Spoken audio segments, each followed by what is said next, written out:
আজকের এপিসোডে আমরা দেখব যে সিএসএস কি এবং ওয়েবসাইটে সিএসএস এর ভূমিকা আসলে কতটুকু। তো সিএসএস এর ধারণাটা ক্লিয়ারলি নেওয়ার জন্য আমরা যে কোনো একটা ওয়েবসাইটের ভিতরে যদি যাই, সাপোজ এটা একটা কমপ্লিট ওয়েবসাইট, এখানে এইচটিএমএল, সিএসএস, জাভাস্ক্রিপ্ট, বুটস্ট্র্যাপ সবই আছে। তো সিএসএস এর পার্টটা আসলে কতটুকু এই ওয়েবসাইটে, এর জন্য আমরা যেটা করতে পারি, আমরা এর আগে দেখছি যে সিএসএস কীভাবে একটা ওয়েবসাইট থেকে কিছু সময়ের জন্য রিমুভ করে দেওয়া যায়। সাপোজ আমরা এই যে এখানে এসে ফায়ারফক্স ব্রাউজারে, ডেফিনেটলি এটা গুগল ক্রোমে এই ফিচারটা নাই। তো এই যে ফায়ারফক্স ব্রাউজারে মেনু বারটা এখানে যদি নিয়ে আসা যায় ক্লিক করে, এইখান থেকে আমরা এই যে পেজ স্টাইল, পেজ স্টাইলে নো স্টাইল যদি সিলেক্ট করি, তাহলে ওয়েবসাইটের সব ধরনের স্টাইলগুলো রিমুভ হয়ে যাবে। অর্থাৎ জাস্ট আমরা এইচটিএমএল এখন এই ওয়েবসাইটের ভেতরে, তো এইটা হচ্ছে আউটপুট রেন্ডার করতেছে শুধু এইচটিএমএল। তো এইচটিএমএল আসলে কি থাকে, টেক্সট, আইকন, ইমেজ, এছাড়া তো এইচটিএমএলে তেমন কিছু থাকে না। তো এগুলাই কিন্তু দেখা যাচ্ছে এরকম। হ্যাঁ, তো নর্মালি যখন আমরা এইচটিএমএল দিয়ে ওয়েবসাইট করি, এরকমই আমরা একটা ওয়েবসাইট করতে পারি নর্মালি। কিন্তু সিএসএস অ্যাড করার পরে ওয়েবসাইটটাকে খুব সুন্দর একটা রূপ দেওয়া যায়। যেরকম আমরা যদি এখানে সিএসএস অ্যাড করার পরে দেখতে পাচ্ছেন যে ওয়েবসাইটটা দেখতে আসলে কতটা প্রফেশনাল এবং কতটা সুন্দর হয়ে গেল। তো এইরকম সিএসএস অর্থাৎ হচ্ছে আসলে মেকআপের মতো কাজ করে। একটা ওয়েবসাইটকে আমরা কতটা সুন্দর করতে চাচ্ছি, কোথায় কি কালার ব্যবহার করতে চাচ্ছি, কোন ইমেজটা কোন জায়গায় থাকবে, কোন টেক্সটের কালারটা কেমন হবে, কোথায় কোন আইকনটা বসবে, এই সব কিছু ডিপেন্ড করতেছে আসলে সিএসএস দিয়ে। তো সিএসএসটা আমরা এখন শিখব। তো সিএসএস শেখার জন্য আমাদের গত ক্লাসে যে ফাইলটা ছিল সেটা হচ্ছে আমরা এইচটিএমএল এর ফাইল করছিলাম গত ক্লাসে। তো এখন থেকে আমরা সিএসএস ট্রাই করব। তো সিএসএস শেখার জন্য আমাদের প্রথমে যেটা করতে হবে সেটা হচ্ছে সিএসএস এর জন্য আমরা একটা ফোল্ডার তৈরি করব। তো এখানে আমরা একটা ফোল্ডার তৈরি করি সিএসএস নামে। ওকে, তো সিএসএস নামে ফোল্ডার তৈরি করার পরে প্রথমে আমাদের যেটা করতে হবে সেটা হচ্ছে, আমরা জানি অলরেডি index.html নামে একটা ফাইল তৈরি করতে হয়। অর্থাৎ ইন্ডেক্স হচ্ছে ওয়েবসাইটের ফার্স্ট ফাইল, অর্থাৎ ওয়েবসাইটের সর্বপ্রথম যে ফাইলটা লোড হয় সেটাই হচ্ছে index.html। তো এখন আমরা যেহেতু আমরা সিএসএস শিখব, সেহেতু আমাদের আরও একটা ফাইল লাগবে .css নামে, সেটা আমরা একটু পরে দেখতেছি। তো দেখি আমরা এই ফোল্ডারটাকে ভিজুয়াল স্টুডিও কোডে ওপেন করব। ওকে, সিএসএসটাকে আমরা এখানে ওপেন করলাম এবং এইখানে আমরা অবশ্যই এই যে গো লাইভ ফিচারটা দেখতে পাচ্ছেন, এটার মাধ্যমে আমরা ব্রাউজারে আউটপুটটা ওপেন করতে পারবো, এই যে এরকম। তো এটা অলরেডি আমরা জানি যে কিভাবে গো লাইভ এক্সটেনশনটা এনাবল করতে হয়। তো এখন আমরা যেটা করব সেটা হচ্ছে এইচটিএমএল এর যে ডিফল্ট স্ট্রাকচার, সেটা ওই যে doc type HTML, HTML head, এই বিষয়গুলো আমাদের এখন লাগবে, কারণ প্রত্যেকটা প্রজেক্টেই কিন্তু এইচটিএমএল এর এই বিষয়গুলো আমাদের মেনটেন করতে হবে। তো এটা সংক্ষেপে নিয়ে আসার জন্য আমরা এক্সক্লামেটরি সাইন দিয়ে যদি ট্যাব ইউজ করি, তাহলে কিন্তু এইচটিএমএল এর ফুল স্ট্রাকচার চলে আসছে। তো এগুলো প্রত্যেকটা খুব এখন আপাতত জরুরি না। এই যে তিনটা মেটা কিওয়ার্ড দেখতে পাচ্ছেন, এই তিনটা আমরা আপাতত রিমুভ করে দিলাম, কারণ ওগুলো আমরা যখন আরও বিস্তারিত যখন শিখব তখন দেখব যে কোন ট্যাগের আসলে কি কাজ। ওকে, এই ল্যাঙ্গুয়েজ ইকুয়াল টু ইংলিশ, এটাও রিমুভ করে দিলাম। তো এখন এটার ভেতরে আমরা একটা হেডিং ট্যাগ নিলাম, হ্যালো দেয়ার। তো নর্মালি একটা হেডিং ট্যাগ দেখতে গেলে ঠিক এরকম আসবে, হ্যালো দেয়ার। তো এখন সিএসএস দিয়ে আসলে কি করা যায়, সিএসএস দিয়ে আমরা চাইলে এইটাকে বিভিন্ন জায়গায় নিতে পারবো, সেন্টারে নিতে পারবো, রাইটে নিতে পারবো, কালার চেঞ্জ করতে পারবো, এই যে বিষয়গুলো। তো সিএসএস লেখার আসলে নিয়মটা কি এবং কিভাবে লিখতে হয় সেটা একটু আমাদের জানা দরকার। তো এইচটিএমএল ফাইলের ভিতরে যদি আমরা সিএসএস লিখতে চাই, সিএসএস লেখার তিনটা ওয়ে আছে। তো প্রথমটা হচ্ছে এইচটিএমএল ফাইলের ভিতরে, অর্থাৎ এটা একটা এইচটিএমএল ফাইল, আমরা যদি একটা স্টাইল নামে ট্যাগ নেই, অর্থাৎ প্রত্যেকটা ট্যাগই তো যে কোনো কাজ করতে গেলেই একটা একটা এইচটিএমএল এর ট্যাগ নিতে হয়। তো আমরা যদি এইচটিএমএল ফাইলের ভেতরেই, অর্থাৎ এই index.html, এটা কিন্তু একটা এইচটিএমএল ফাইল, এর ভেতরেই যদি আমরা সিএসএস করতে যাই, তাহলে আমাদেরকে স্টাইল নামে একটা ট্যাগ নিতে হবে, অবশ্যই স্টার্টিং অ্যান্ড ক্লোজিং ট্যাগও থাকবে। তো এর ভেতরে আমরা সিএসএসটা লিখব। এখন বিষয়টা হচ্ছে সিএসএসটা কিভাবে লিখতে হয়। সিএসএস লেখার জন্য প্রথমেই যেটা করতে হবে সেটা হচ্ছে একটা সিলেক্টর রাখতে হবে, অর্থাৎ এই যে আমরা কোন প্রপার্টিটাকে বা কোন এলিমেন্টটাকে আমরা ডিজাইন করব। সাপোজ এখানে H1 আছে, H2 আছে, এরপর আরও অনেক কিছু থাকতে পারে, H3, H4। ওকে, আমরা আপাতত এখানে 3টা হেডিং নিলাম এরকম। তো এখন আমরা কোন এলিমেন্টটাকে ডিজাইন করব সেটা করার জন্য আমাদেরকে ধরতে হবে, সেটাকে বলা হচ্ছে সিলেক্টর। অর্থাৎ আমি যদি H1কে ডিজাইন করতে চাই তাহলে আমাকে এখানে লিখতে হবে H1 এবং একটা সেকেন্ড ব্র্যাকেট দিতে হবে। H1 দিয়ে একটা সেকেন্ড ব্র্যাকেট দিতে হবে এবং এই সেকেন্ড ব্র্যাকেটের ভেতরে আমাদের সিএসএস কোডগুলো লিখতে হবে। এখন সিএসএস কোড আসলে কি, বা এটা কি লিখলে কি হবে, এটাও একটা জানার বিষয়। তো এখন যদি আমরা এই H1কে অন্য একটা কালার দিতে চাই, তো সেক্ষেত্রে আমরা লিখতে পারি হচ্ছে কালার। এখন এই কালারটা হচ্ছে প্রপার্টি, অর্থাৎ আমরা কোন বিষয়টাকে চেঞ্জ করতে চাচ্ছি সেটা হচ্ছে প্রপার্টি। অ্যান্ড এটা লেখার পরে আমরা যে কোনো একটা কালার দিয়ে দেবো, অর্থাৎ কি কালার হবে এই H1টা। যদি আমরা রেড করতে চাই তাহলে কালার রেড। তো এখন বিষয়টা হচ্ছে এই প্রপার্টির পরে আপনাকে একটা কোলন ইউজ করতে হবে। আচ্ছা, তো H1কে যদি আমরা কালার করতে চাই তাহলে আউটপুটে দেখতেই পাচ্ছেন যে হ্যালো দেওয়ার কথাটা কিন্তু রেড হয়ে গেছে। তো এইভাবে হচ্ছে সিএসএসটাকে লিখতে হবে। তো এখন আমরা যদি আবার আর একটু দেখি যে H2কে যদি আমরা করতে চাই তাহলে H2 লিখে একটা সেকেন্ড ব্র্যাকেট, এরপরে একটা প্রপার্টি কালার, অর্থাৎ আমরা কোন ভ্যালুটাকে চেঞ্জ করতে চাচ্ছি, অর্থাৎ এই কালার দিয়ে অ্যান্ড লাস্ট যে ইয়াটা লিখতে হবে সেটা হচ্ছে ভ্যালু, অর্থাৎ কী কালার আমরা করতে চাচ্ছি। সাপোজ এখানে যদি আমরা গ্রিন দিয়ে দিই তাহলে এটা কিন্তু গ্রিন হয়ে যাবে। তো এখন এইটাকে আরও সুন্দরভাবে লেখা যায়। যদি আমরা ধরেন 2টা বা 3টা ভ্যালু লিখি সেক্ষেত্রে কিভাবে লিখব। সাপোজ কালারও লিখলাম এবং এটাকে যদি আরেকটা কমান্ড দিতে চাই, অর্থাৎ এটাকে সেন্টারে নিয়ে আসতে চাই, তাহলে আমাদেরকে লিখতে হবে একটা স্পেস দিয়ে এখানে একটা এরকম কমা দিয়ে দিতে হবে, হ্যাঁ, সেমিকলন। তো এই সেমিকলন দিয়ে এটাকে আলাদা করতে হবে, অর্থাৎ এরপর আমরা আরও একটা প্রপার্টি লিখতে পারি। যেরকম আমরা যদি এখানে টেক্সট লিখে অ্যালাইন লিখি হাইফেন দিয়ে, এবং এইটাকে আমরা আসলে কোন সাইডে নিতে চাই, যেরকম আমি যদি এখানে সেন্টার লিখি তাহলে এটা সেন্টারে চলে আসবে। এই যে দেখতেই পাচ্ছেন যে টেক্সট অ্যালাইন, এটা কিন্তু সেন্টারে চলে আসছে।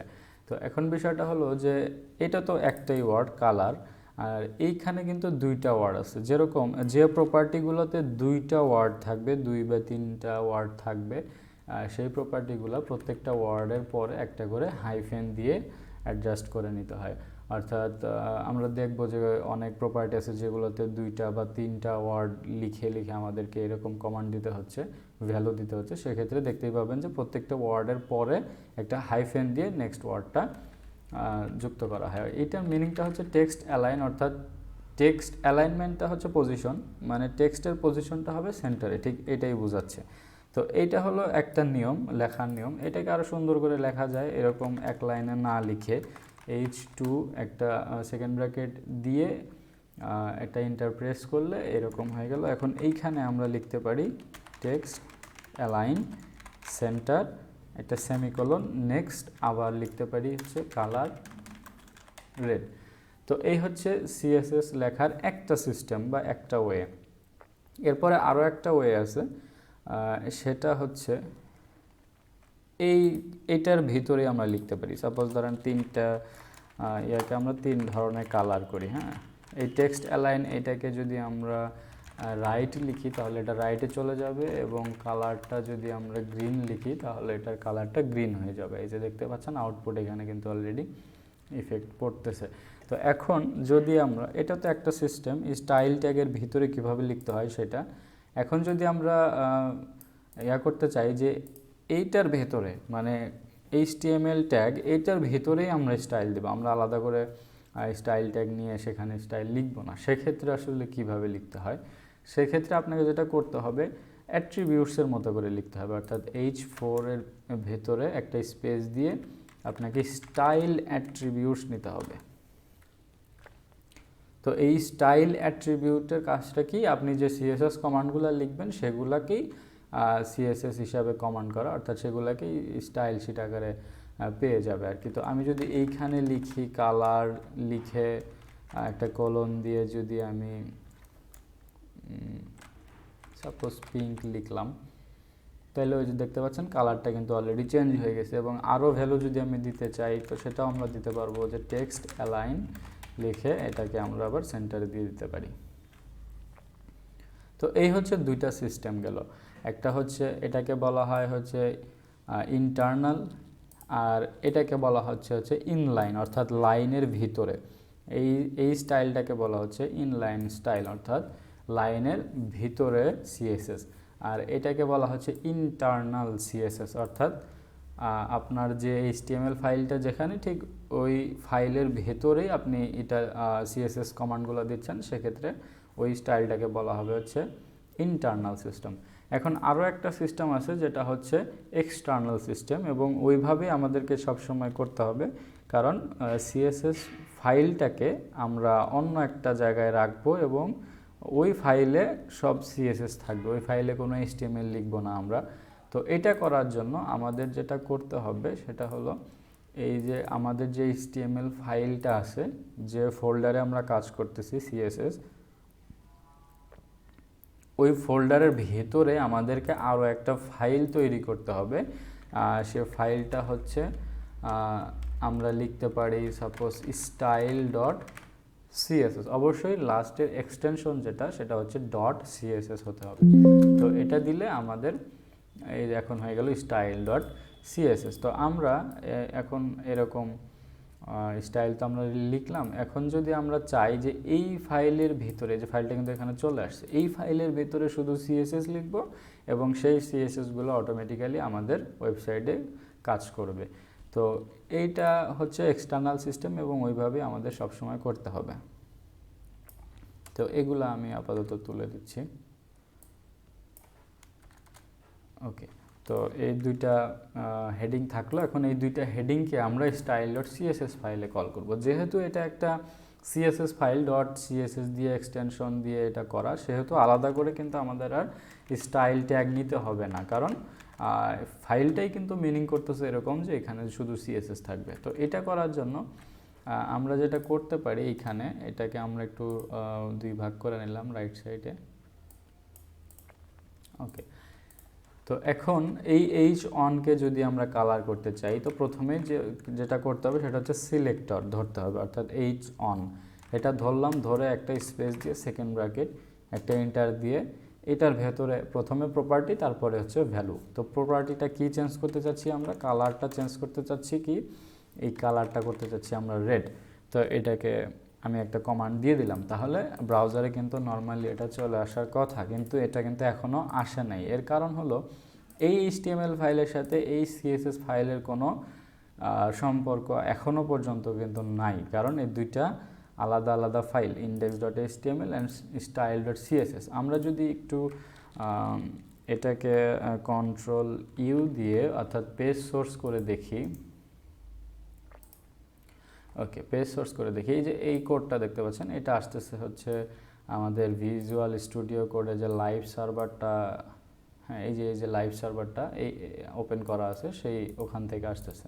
তো এই কোডটা কিন্তু আমাদের কোড না, আমাদের কোডটা হচ্ছে এই H1 H2 এরপরে যে বডি শেষ হয়েছে আমাদের এইটুকু হচ্ছে আমাদের কোড। তো এটুকুর ভিতরে দেখেন প্রথমে ব্রাউজার যেটা লোড করছে সেটা হচ্ছে HTML, তারপরে হেড, তারপরে title, body H1 H2 load করে সে এই HTML এ পুরো ফাইলটা লোড করে ফেলছে। তো এই ফাইলটা লোড করার সাথে আমাদের style.css ফাইলটা কিন্তু এখানে নাই, অর্থাৎ ব্রাউজার যখন এই আমাদের index.html ফাইলটাকে লোড করতেছে তখন কিন্তু সেই style.css নামে কোনো ফাইল আসে কিনা সেটা কিন্তু এখানে লোড করা হচ্ছে না। অর্থাৎ এই ফাইলগুলা মানে এই ফাইলের ভেতরে যা আমরা যা লিখছি এটা কিন্তু আর ব্রাউজারে কোনো ইফেক্ট পড়তেছে না, অর্থাৎ ব্রাউজার বুঝতেই পারতেছে না যে index.html ফাইলের সাথে অন্য একটা ফাইলের সম্পর্ক আছে। তো আমাদের যেটা করতে হবে সেটা হচ্ছে index.html ফাইলটা যখন লোড হবে ব্রাউজারে, ঠিক তখনই style.css ফাইলটাও সাথে সাথে লোড হবে, এরকম একটা সিস্টেম বিল্ড আপ করে দেওয়া। তো এর জন্য আমাদের যেটা করতে হবে, এই index.html ফাইলের সাথে ওই style.css ফাইলটাকে একটা লিঙ্ক করায় দিতে হবে। তো এর জন্য আমরা যেটা করতে পারি সেটা হচ্ছে একটা লিঙ্ক ট্যাগ ইউজ করতে পারি। তো লিঙ্ক ট্যাগ ইউজ করে href অর্থাৎ http রেফারেন্স যেটা থাকে, আমরা জানি অলরেডি এই অ্যাট্রিবিউটসের কাজ। তো লিঙ্ক ট্যাগ দিয়ে href এর মধ্যে আমাদের ওই ফাইলটাকে লিঙ্ক করা দিতে হবে, অর্থাৎ ওই ফাইলের নামটা কি আসলে style.css, এইভাবে লিঙ্ক করা দিতে হবে, ঠিক আছে। তো এইরকম লিঙ্ক করায় দিলে এখন কিন্তু ব্রাউজারে যে যদি আমরা একটা রিলোড দেই এবং পেজ সোর্সে যাই, তাহলে আমরা দেখতে পাবো এই HTML ফাইলটা যখন লোড হচ্ছে তখন একটা লিঙ্কও লোড হচ্ছে এবং এটার ভেতরে কিন্তু on দিয়ে কালার রেড, এই কোডগুলো কিন্তু অলরেডি চলে আসছে। তাহলে নর্মালি আমাদের on এর কালারটা কিন্তু রেড হয়ে যাওয়ার কথা, কিন্তু সেটা হচ্ছে না। কারণ এই কোডগুলো যে CSS কোড সেটাও ব্রাউজারকে বুঝতে হবে, অর্থাৎ এই HTML ফাইলের সাথে এই CSS ফাইলের সম্পর্কটা আসলে কি সেটাও আমাদেরকে এখানে মিনিং করে দিতে হবে। অর্থাৎ রিলেশন ইকুয়াল টু আমরা এখানে দিতে পারি স্টাইল শিট। এটা যখন আমরা দিব তখন দেখতে পাচ্ছেন এটা কিন্তু অলরেডি তখন রেড হয়ে গেছে। তো এর কারণটা আসলে কি? কারণটা হচ্ছে style.css ফাইলের কোডগুলো তো লোড হয়ে গেল, কিন্তু ওই কোডগুলা এই index.html ফাইলকে স্টাইল করার জন্য ব্যবহার করা হয়েছে। এইটা ব্রাউজার যখন বুঝতে পারবে তখন ওই কোডগুলোকে সে কাজ করাইতে পারবে। অর্থাৎ আমাদের যেটা করতে হবে সেটা হচ্ছে একটা এক্সটার্নালি style.css ফাইল লিখে আমাদের লিঙ্ক, রিলেশন, স্টাইল শিট এবং href অ্যাট্রিবিউটসের মাধ্যমে ফাইলটার নাম দিয়ে দিতে হবে। ঠিক একইভাবে আমরা যখন ইমেজে কাজ করছি তখন আমরা যদি ধরেন style.css ফাইলটা যদি অন্য কোনো ফোল্ডারে থাকে, সেক্ষেত্রে আমরা এখানে ফোল্ডারের নাম দিয়ে দিব। অর্থাৎ CSS ফোল্ডারের ভিতরে যদি থাকে, সাপোজ ধরেন এখানে আমরা একটা ফোল্ডার বানাই CSS and style.css কে আমরা ওই CSS ফোল্ডারের ভিতরে যদি দিয়ে দিই, ওকে, তখন কিন্তু দেখেন HTML ফাইল, তারপরে CSS ফোল্ডার অ্যান্ড CSS ফোল্ডারের ভিতরে style.css। আরও ভালোভাবে বোঝার জন্য আমরা ফোল্ডারে চলে যাই। এই যে দেখেন আমাদের প্রজেক্ট HTML এবং CSS ফোল্ডারের ভিতরে style.css। আমরা এই href এ কী লিখব? CSS প্রথমে ফোল্ডারের ভিতরে যাবে, তারপরে style.css। অবশ্যই ডেফিনেটলি আমাদের যেটা করতে হবে সেটা হচ্ছে relation equal to style sheet, এই অ্যাট্রিবিউটসটা রাখতে হবে, নাহলে কিন্তু CSS কাজ করবে না। তো এই যে দেখতে পাচ্ছেন এখন কিন্তু CSSটা কাজ করে গেছে। তো এই হচ্ছে CSS এর একটা ওভারভিউ, অর্থাৎ CSS দিয়ে আমরা কি করতে পারি, CSS ওয়েবসাইটের ভিতরে কিভাবে ব্যবহার করতে হয়, 3টা সিস্টেমে CSS ব্যবহার করতে হয়। নেক্সট এপিসোডে আমরা CSS সম্পর্কে আরও বিস্তারিত জানব।